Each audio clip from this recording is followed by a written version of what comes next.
नमस्कार दोस्तों, स्वागत है आपका आज की एक और वीडियो के अंदर। आज हम इस वीडियो के अंदर डायनामिक एसेट एलोकेटर कैटेगरी के अंदर जो एक फंड है, जो कि काफ़ी बड़ा फंड है, आप में से मैक्सिमम लोगों ने इसमें इन्वेस्ट किया हुआ है। तो आज हम उसी फंड के बारे में बात करने वाले हैं कि ये फंड कैसा है, इस फंड को कौन कौन मैनेज कर रहा है, इसकी परफॉर्मेंस क्या रही है, इसके रेशोज क्या रहे हैं, अभी के टाइम पे इस फंड ने कितने परसेंटेज पूरे एसेट का इक्विटी में डाल रखा है, डेट में डाल रखा है, या कैश कितना इसके पास अवेलेबल है। जैसा कि हम जानते हैं कि ये बैलेंस कैटेगरी का फंड है, डायनामिक एसेट एलोकेशन फंड। तो हमें ये जानना ज़रूरी होता है कि इस फंड ने अभी के करंट मार्केट सिनेरियो में कितने परसेंटेज अपनी पूरी एसेट्स की होल्डिंग इक्विटी में रखी है, कितनी डेट में रखी है, कितनी कैश के अंदर रखी हुई है। दोस्तों, आज सब चीज़ें हम इस वीडियो को देखने वाले हैं। अगर आपने इस फंड में इन्वेस्ट किया हुआ है तो ये वीडियो पूरा देखिएगा, अंत तक देखिएगा। और अगर आप चैनल में पहली बार आए हैं तो प्लीज़ चैनल को सब्सक्राइब कीजिए, वीडियो को लाइक कीजिए। अगर अच्छी नहीं लग रही है तो वीडियो को डिसलाइक कीजिए, और अगर अच्छी लग रही है तो लाइक करके प्लीज़ इसको शेयर भी कीजिए और कमेंट भी कीजिए। आपको इस चैनल पे mutual funds, investment, financial planning और फाइनेंशियल फ्रीडम के ऊपर काफ़ी वीडियोस आने वाले टाइम में मिलने वाली हैं। तो प्लीज़ आप चैनल को सब्सक्राइब करके बेल आइकन पे क्लिक कीजिए। और जैसा कि आप जानते हैं कि मैं एमपी द्वारा सर्टिफाइड हूँ, म्यूचुअल फंड डिस्ट्रीब्यूटर हूँ मैं। अगर आपकी लाइफ में कोई भी फाइनेंशियल एडवाइज़र या म्यूचुअल फंड डिस्ट्रीब्यूटर या एमएफडी नहीं है तो आप मुझसे संपर्क कर सकते हैं। जैसा कि मैंने आपको बताया, मैं एमपी द्वारा सर्टिफाइड हूँ, तो मैं आपको सजेस्ट कर सकता हूँ, आपकी म्यूचुअल फंड इन्वेस्टमेंट्स में आपको गाइड कर सकता हूँ। आपके जितने भी आपकी क्वेरीज हैं, क्वेश्चंस हैं, वो मैं सब आपकी सॉल्व कर सकता हूँ। अगर आपकी लाइफ में कोई भी डिस्ट्रीब्यूटर या फाइनेंशियल एडवाइजर नहीं है तो प्लीज़ आप मुझसे संपर्क कर सकते हैं। और ये सर्विस बिल्कुल फ्री ऑफ कॉस्ट है, आपको 1 रुपया नहीं देना मुझे, ना मैं आपसे कुछ चार्ज करूँगा। अगर आपको जानना है कि आपको कुछ गोल्स है, आप उनको कैसे अचीव कर सकते हैं, तो पूरा हम बैठ के डिस्कस कर सकते हैं। तो अगर आपको ये सर्विस का लाभ उठाना है तो प्लीज़ मुझे संपर्क कर सकते हैं। चलिए स्क्रीन पे देखते हैं कि कौन सा फंड होने वाला है और क्या क्या चीज़ें इसके अंदर कवर करने वाले हैं। तो लेट्स स्टार्ट। दोस्तों, ये HDFC बैलेंस एडवांटेज फंड है। जैसा कि मैंने आपको बताया कि काफ़ी बड़ा फंड है अपनी कैटेगरी के अंदर। इस फंड के ऊपर मैंने कुछ महीने पहले वीडियो बनाई थी, तो आप लोगों ने काफ़ी प्यार दिया था उस वीडियो को। तो उसी वीडियो को मैं आज करंट डाटा के साथ कवर करूँगा। तो चलिए डिटेल में देखते हैं इसको। जैसा कि आप जान रहे हैं कि ये HDFC बैलेंस एडवांटेज फंड है, ग्रोथ प्लान मैंने लिया है इसके अंदर। इसका जो एसेट साइज है अभी के टाइम पे, जो इसका कॉर्पस है टोटल, वो 63,980 करोड़ रुपए के आसपास का है। मतलब आप मोटा मोटा मान सकते हैं कि 64,000 करोड़ का ये फंड है। It's a huge number, 64,000 crore, काफ़ी बड़ा फंड है और काफ़ी लोगों ने इसमें इन्वेस्ट भी किया हुआ है। इसलिए मैं इस फंड के ऊपर वीडियो बना रहा हूँ पर्टिकुलरली। जैसा कि आप जानते हैं कि ये हाइब्रिड कैटेगरी का फंड है, डायनामिक एसेट एलोकेशन।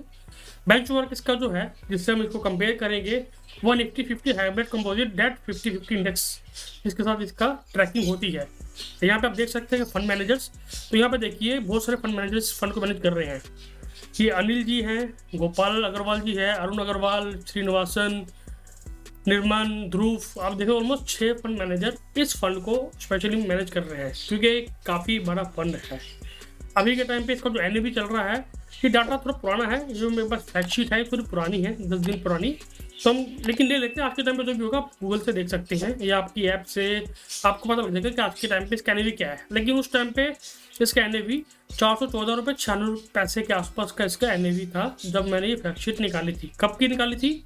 ये 8 दिसंबर 2023, ऑलमोस्ट 12-13 दिन पहले की ये फैक्टशीट है। अब ये इन्वेस्टमेंट ऑब्जेक्टिव है, ये आप देख सकते हैं, पूरा पढ़ सकते हैं। स्क्रीन पे स्क्रीन पोज करके पढ़िए कि ये फंड कैसे काम करता है, क्या करता है, पूरा इसके अंदर बताया हुआ है। अभी हम बात करते हैं रिटर्न्स की, जो मेन चीज़ आती है, इस फंड ने कितना रिटर्न दिया है। तो जब से फंड लॉन्च हुआ है तब से इस फंड ने 18.36% का रिटर्न दिया है। 18.36% इज अ ह्यूज रिटर्न। और फंड कब से है? अभी से नहीं है, 1 फरवरी 1994 से फंड है। आप ये बता सकते हैं 1994 से 2023 कितना बड़ा टाइम इस फंड ने कवर किया है और इतना ज़्यादा इसको एक्सपीरियंस है इस फंड को। तो काफ़ी पुराना फंड है ये वाला। एक्सपेंस रेशो 1.45 का है। जैसा कि आप जानते हैं कि हर फंड को मैनेज करने के लिए आपको एक्सपेंस रेशो पे करना होता है, जो कि एनुअल बेसिस पे होता है। इस फंड का 1.45% के आसपास का है। Fund status open ended scheme है, आप कभी भी इन्वेस्ट कर सकते हैं, कभी भी निकाल सकते हैं, कोई भी लॉकिंग पीरियड इसके अंदर है नहीं। मिनिमम इन्वेस्टमेंट यहाँ पे दिया हुआ है 100 रुपये का मिनिमम इन्वेस्टमेंट है, और मिनिमम ऐसे भी 500 रुपये के आसपास कर सकते हैं। और ये जैसा कि आपको पता है बैलेंस कैटेगरी क्या है, तो मतलब इसका इक्विटी पोर्शन भी होगा, तो इसके लिए इसको जो रिस्क स्टेटस दिया गया है वो वेरी हाई रिस्क दिया गया है। तो मैं आपको बता देता हूँ इस फंड के बारे में, इसको कंपेयर करके। ये फंड की रिटर्न है, ये इंडेक्स की है, और ये कैटेगरी की रिटर्न है, और ये रैंकिंग है, और टोटल नंबर ऑफ स्कीम कितनी है पूरी कैटेगरी के अंदर। तो इसे अगर एक महीने में कंपेयर करें तो इस फंड ने एक महीने में 7.64% रिटर्न दिया है, वहीं इंडेक्स ने 4.29% का दिया है, और पूरी हाइब्रिड अगर हम इसकी कैटेगरी की बात करें, सारे स्कीम्स के एवरेज निकालें तो वो 4.69% के आसपास आता है। तो इस केस में इस फंड ने बहुत ज़्यादा ओवर परफॉर्म किया है, अच्छा परफॉर्म किया है, अल्फा जनरेट करके दिया है, वो भी 3% के आसपास। अगर 1 मंथ की बात करें तो अगर हम 3 महीने की बात करें, 3 महीने में भी इसने 8% का दिया है, वहीं 3% का बेंचमार्क ने दिया है, और एवरेज कैटेगरी ने दिया है 4.33% का। एक साल में 25%, 10% और 13%, 5 साल में 17%, 11% और 11%। अब भी देख सकते हैं कि हर पीरियड के अंदर इस फंड ने अच्छा परफॉर्म किया है, अपनी एवरेज कैटेगरी में देखा जाए या बेंचमार्क पे देखा जाए, इसने काफ़ी अच्छा परफॉर्म किया। तो ये 10 साल का डाटा भी देख सकते हैं आप, 10 साल के अंदर भी इसने 16%, 10% और 12% के आसपास का रिटर्न दिया है। तो इसने हर पीरियड के अंदर अपनी कैटेगरी को और बेंचमार्क को आउट परफॉर्म किया है। आउट परफॉर्म इसलिए किया है क्योंकि ये फंड एक बहुत ही एग्रेसिव स्ट्रेटेजी के साथ काम करता है, बहुत ही एग्रेसिव फंड है। जब मार्केट ऊपर जाती है तो ये अपना इक्विटी पोर्शन बढ़ाता है, बाकी अदर फंड क्या करते हैं वो इक्विटी पोर्शन कम करते हैं, ये इंक्रीज करता है। ये मोमेंटम जिसे कहते हैं मोमेंटम स्ट्रेटेजी के हिसाब से फंड काम करता है, तो ये काफ़ी एग्रेसिव है। अगर आपको इसमें इन्वेस्ट करना है तो इस वीडियो को देख के इन्वेस्ट मत करना सर, अपने फाइनेंशियल एडवाइजर या MFD से बात कर लेना, उसके बाद ही आप किसी भी फंड में इन्वेस्ट करना। ये वीडियो सिर्फ एजुकेशन पर्पज़ के लिए है, इस फंड के बारे में बताने के लिए है कि इस फंड के ये फीचर्स हैं, इसने ऐसे से परफॉर्म किया है, फ्यूचर में करेगा नहीं करेगा हू नोस, कुछ नहीं पता। अच्छा परफॉर्म कर भी सकता है, नहीं भी कर सकता, जीरो पे भी आ सकता है। जीरो मतलब रैंकिंग में जीरो में आ सकता है, वैसे अमाउंट जीरो नहीं होगा इसका। तो ये फंड ऐसा है, तो काफ़ी रिस्की कैटेगरी का फंड है। ये कैटेगरी के हिसाब से भी रिस्की है, और इसकी स्ट्रेटेजी के हिसाब से भी काफ़ी रिस्की फंड है। तो प्लीज़ इस वीडियो को रिकमेंडेशन या एडवाइस मत समझिएगा, सिर्फ इन्फॉर्मेशन लीजिए, समझिए, और उसके बाद अपने एडवाइजर से बात करके या डिस्ट्रीब्यूटर से बात करके, MFD से बात करके, ताकि आप इसमें इन्वेस्ट कीजिए। और अगर हम इसकी रैंकिंग देखते हैं तो देखिए ये अपनी कैटेगरी में रैंकिंग में हमेशा नंबर 1 नंबर 2 रहा है। 10 साल पहले इस कैटेगरी में 9 स्कीम थी, नंबर 1 पे ये था। 5 साल में 17 स्कीम थी, नंबर 1 पे ये था। 3 साल में 20 स्कीम थी, नंबर 1 पे ये था। आज के टाइम में 32 स्कीम है, और ये नंबर 2 पे का चल रहा है आज के टाइम पे। तो ये अपनी रैंकिंग इसे मेंटेन की है, तो दैट्स अ गुड साइन। अब ये सेम चीज़ चार्ट में दिखा रखी है, आप इसको देख सकते हैं अपने हिसाब से। अब ये टॉप होल्डिंग है, इसमें कहाँ कहाँ इन्वेस्ट किया हुआ है। इक्विटी साइड में देखिए, इसने HDFC बैंक ले रखा है, कोल ले रखा है, ICICI, SBI, NTPC, ITC, Infosys, L&T, Reliance and PFC, ये इसने सारे शेयर्स ले रखे हुए हैं। परसेंटेज भी यहाँ पे दी हुई है, कितना परसेंटेज के हिसाब से है। एंड यहाँ पे डेट की होल्डिंग है, गवर्नमेंट ऑफ इंडिया के जो भी G-Secs आते हैं, बॉन्ड्स आते हैं, वहाँ पे उन्होंने इन्वेस्ट कर रखा है। ये उसकी होल्डिंग का ये इंटरेस्ट रेट है, वहाँ पे कितना इंटरेस्ट रेट मिलेगा, और ये एसेट का परसेंटेज है इसके अंदर। अब बात करते हैं कि इसका जितना भी इसका 64,000 करोड़ है, उसमें से कितना इक्विटी में है, कितना डेट में है, और कितना कैश के अंदर है। तो यहाँ पे आपको स्क्रीन पे विजिबल होगा, इक्विटी पोर्शन इनका जो है ऑलमोस्ट 57.57% के आसपास का आ रहा है। कैश में इन्होंने ऑलमोस्ट 11.83% का रखा हुआ है, और डेट में 27.83% का इन्होंने डेट के अंदर रखा हुआ है। अब इक्विटी के अंदर भी इन्होंने लार्ज कैप कितना है, मिड कैप कितना, स्मॉल कैप कितना है, तो भी यहाँ पे डिटेल में बताया गया है। लार्ज कैप में इनका 47.64% है, मिड कैप में 10% है, और स्मॉल कैप में 7.28%, और बाकी चीज़ों में डेट वगैरह या जो भी चीज़ें हैं सिमेट्रिक वगैरह में देखा जाए तो वहाँ पे इन्होंने 32.12% के आसपास का इन्होंने रखा हुआ है।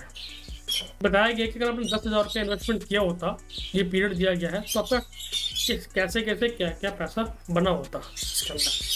तो अगर आप 10,000 रुपये 1 साल पहले इन्वेस्ट किया होता, तो आपका 10,000 का 12,000 रुपये हो गया होता इस फंड में, बेंचमार्क में आपका 11,064 होते। एडिशनल बेंचमार्क निफ्टी 50 TRI के अंदर अगर हमने निफ्टी में डाला होता तो 11,388 होते, और अगर पूरी कैटेगरी के एवरेज देखें तो 11,392 के आसपास होता। अगर हम 10 साल की बात करें, 10 साल में 46,000 करके दिया है, बेंचमार्क ने 28 करके दिया है, निफ्टी ने 37 करके दिया है, और एवरेज कैटेगरी ने 30 करके दिया है। और स्टार्टिंग जब से फंड लॉन्च हुआ है, अगर तब से हमने डाला होता है इसके अंदर तो 10,000 का 9,47,000 इसने करके दिया है, 9,47,000। बेंचमार्क ने 1,91,000 करके दिया है, निफ्टी ने 3,42,000 करके दिया है, और कैटेगरी एवरेज में 1,42,000 रुपये करके दिया है इस फंड ने। तो देखिए कितना बड़ा डिफरेंस आ रहा है। फ्यूचर में ऐसा करेगा कुछ नहीं पता, कर भी सकता नहीं भी कर सकता, कुछ भरोसा नहीं है, क्योंकि जो पास्ट में परफॉर्मेंस हुई है वो फ्यूचर को गारंटी या इंडिकेट नहीं करती कि फ्यूचर में भी ऐसा होगा ही होगा, कुछ भी हो सकता है, फ्यूचर इज अनसर्टेन। अब यही केस अगर हम SIP में देखें तो अगर 10,000 रुपये की SIP की होती आज से 15 साल पहले तो इस फंड ने 64,15,000 रुपये बना के दिए, निफ्टी ने 54 लाख बना के दिए, और हाइब्रिड कैटेगरी ने वो 46 लाख रुपए के आसपास बना के दिए हैं। 10 साल में 27 लाख, 25 लाख और 21 लाख। 5 साल में आपका देख सकते हैं 10 लाख, 9 लाख और 8 लाख।